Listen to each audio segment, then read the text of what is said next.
yung papaya ang ginawa. Ito yung papaya na dating lalaki. Yan, pero kung makikita natin yung kanyang mga bunga, may lalaki pa rin eh. Yan o. Ayan. Ito mga lalaki to, bulaklak.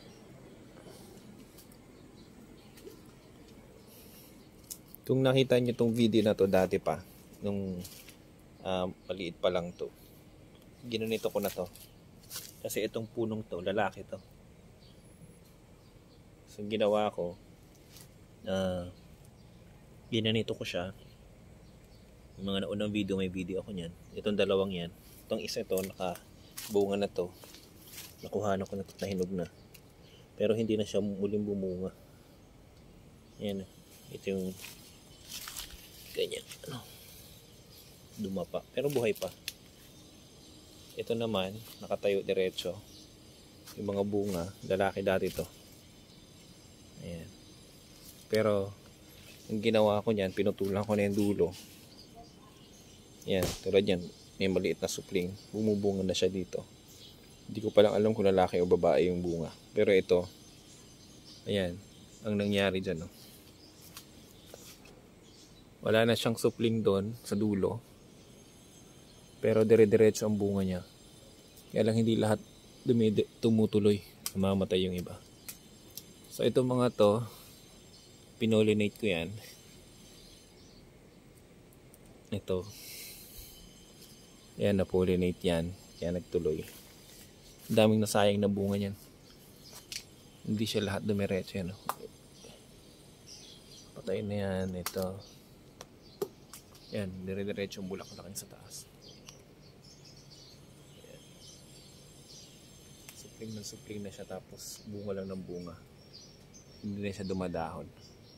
Yung may dahon din sa may gilid, pero yung sa taas wala na. Yan. Mababa lang siya. Pero mula dito sana may bunga yan eh. Kaya lang hindi nagtutuloy, hindi diretso. Hindi rin kasi maganda yung lupa dito sa pinag-anuhan niya. Pinagtaniman. Ganito siya dati. Yan. Ito lalaki dati siya.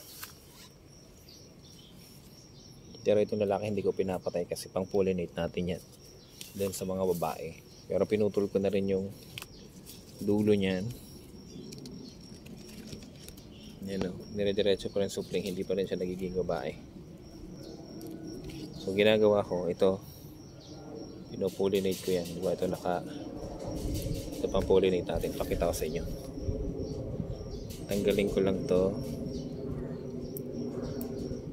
Ayan.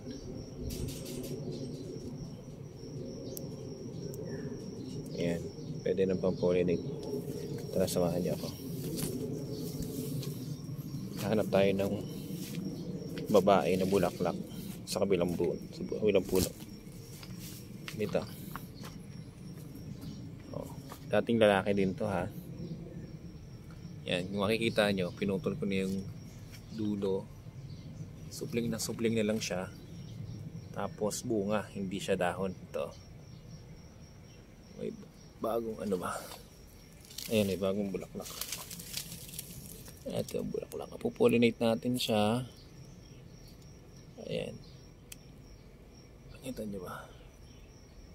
Ayan, bagong bulaklak yan. Pollinate natin siya. Ganun. Focus lang natin yung dulo ng lalaki.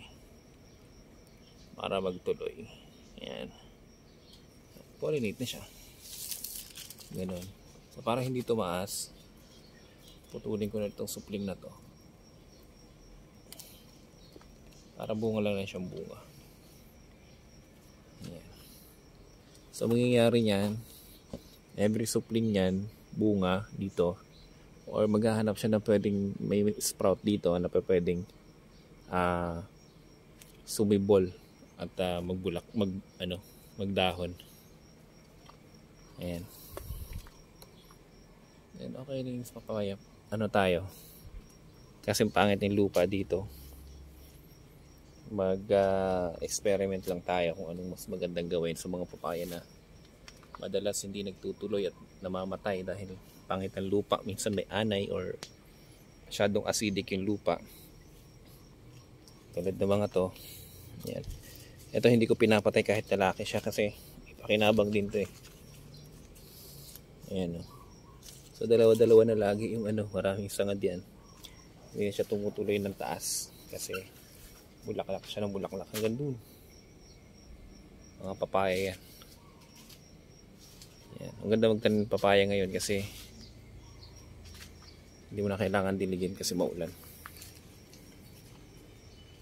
Ayan.